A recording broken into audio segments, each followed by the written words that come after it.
tech stack for your startup. I'm going to watch a clip from YouTube. Ooh, I don't know if I shared the system audio, so you're not going to be able to hear it. Let me unshare this real and share it again and include system audio. Where'd it go?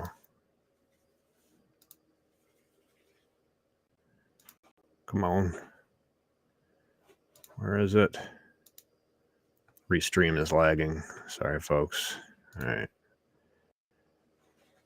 There it is. Let's get the this thing off the screen. There we go.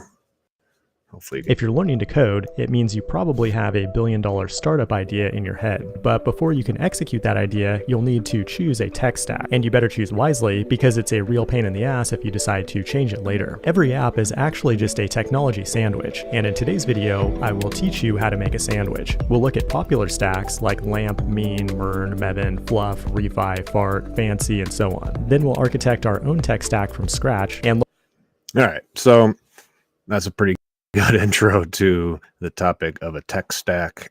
And I think the answer is there is no best one. You have to choose from all the millions of little things. And there's so many of them that, and you got to kind of understand the whole software design and development workflow, starting with something like Figma and drawing out user interfaces. I don't think I have any user interface stuff, but drawing text, buttons, fonts, user interface, that sort of a thing, and getting that into your code and having a system for innovating. That's not the word.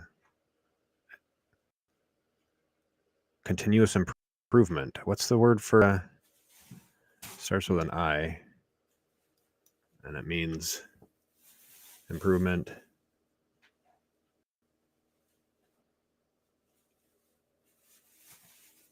Integration? No, but it's like continuous improvement, integration. I thought there was another I word for kind of continuously improving.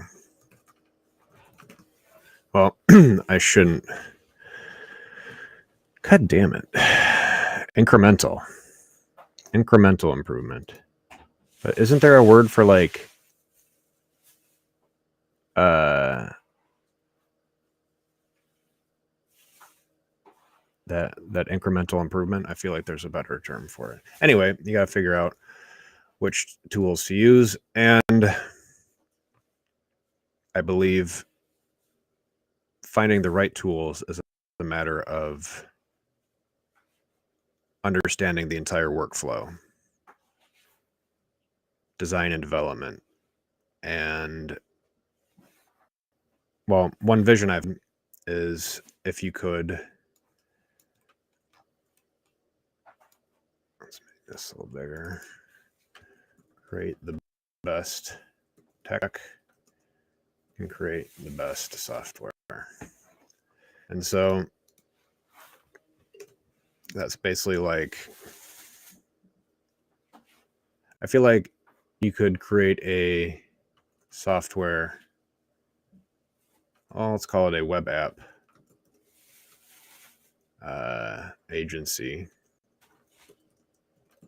that specializes in creating startups web apps. Instead of hiring your own team of designers and developers, you hire the agency who manages the web apps for many companies, many startups. Now, there's pros and cons to that, obviously, but the idea is that, and you can, so it doesn't necessarily have to be one company that does all of the tech stack, but if you wanted to create a badass tech stack like the Web OS, and it was hands down like way faster and easier and better. And you had a system to enhance it via plugins. And, you know, if you're familiar with Envato and themes and WordPress and all that stuff, like marketplace for improving software is important. And the current, like all current stacks, like there's no plugin system. Well, there kind of is, but it doesn't flow. And there's a lot of stuff to kind of consider. And this is just a big vomit of my notes, and it's not organized, so it's kind of depressing. But there's pieces to the puzzle, and these are actually kind of like slides. I could probably throw these up and click through them. It's probably a little bit more digestible. How do I get rid of this? Start menu. Get out of here. Start menu. There we go. Nope. Okay.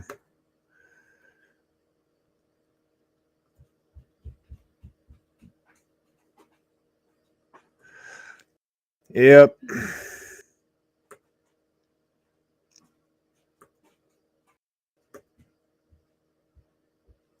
Yep. Lots of stuff. So, free code camp. 300 hours, 300 hours, 300 hours, 300 hours. It's such a waste of time. It's literally a trap.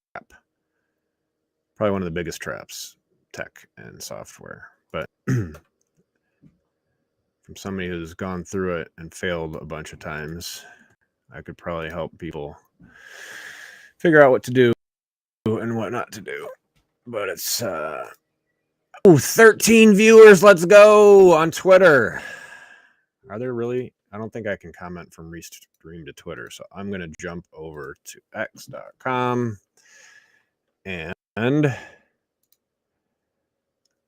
go to my profile and go to my stream and say what's up. I think I have to click through this too. And it does still say Twitter's. It's up in my profile. Got to mute it. It's up my Twitterers. Oh man, I've been telling people about my WebOS for a long time. I gotta work on the pitch though. It's kind of a little rough, but it's. I need to validate the idea first. Can anyone say hi? Or are these fake viewers? Man, if anyone's on Twitter and can follow me, that would be awesome. I've literally been paying money to boost my content. Check this out. Where is the 9,000 or 19,000 or whatever it is? I have a post with 93,000. Oh, you see that number there? 93K impressions. I was trying to get people to join my Discord community, and I thought like, oh, shouldn't be that hard. Now, this is a embedded YouTube video, so I don't know if anyone actually clicked on it. This is 93,000 impressions, and it doesn't seem like maybe people click on videos on Twitter.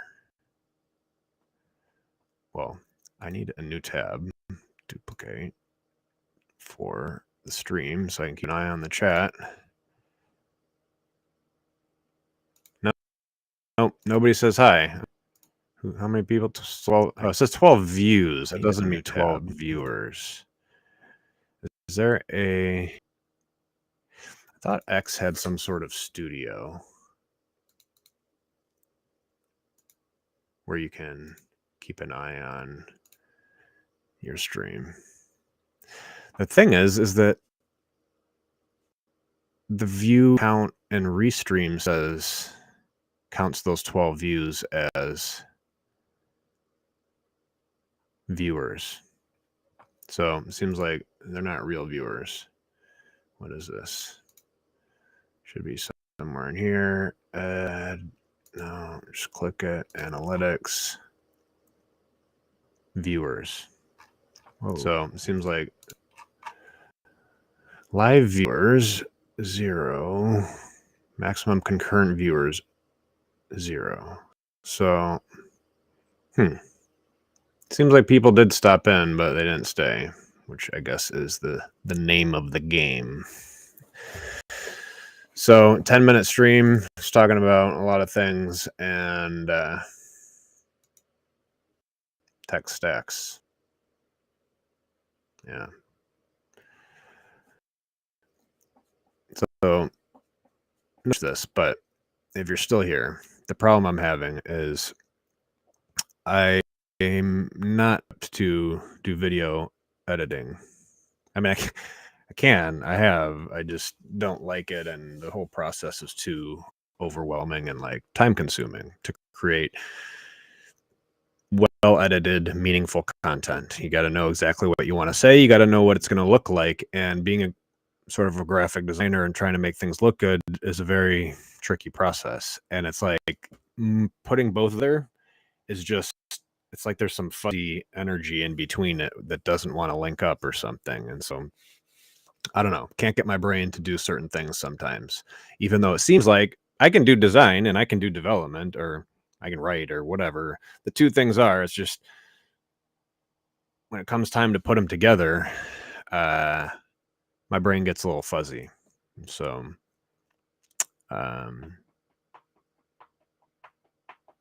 that's strange.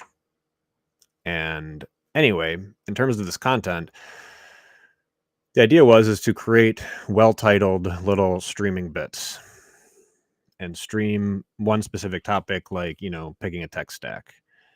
And I don't know, what do people get out of it? It's sort of like, unless you're ready to choose a tech stack, or like, in my opinion, build a better tech stack, and to help me do it, like, that's a big ask. And, I haven't really proven myself to be a worthy leader in terms of,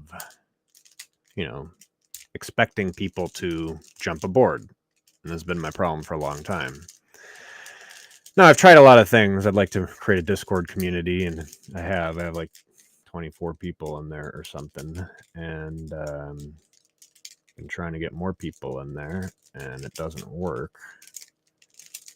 So nobody cares. So figuring out how to get people to care, I think, is the hard part.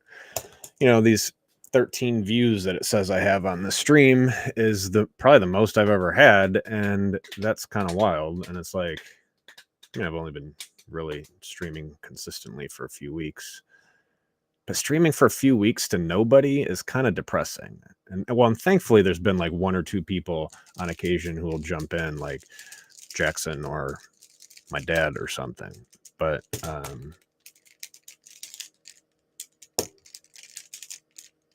maybe I should just focus on Restream. Like, part of the unique thing that I'm doing here is the Restream. I don't think most people stream, and I don't think most people have the capacity to jump through the hoops to figure out about Restream. So maybe I should just talk about Restream and see if I can get anyone to join. And the whole topic is just how the tool works and how you could use it for yourself or your company to help communicate, publish, document, discuss. Man, if I could only get somebody to join. All right.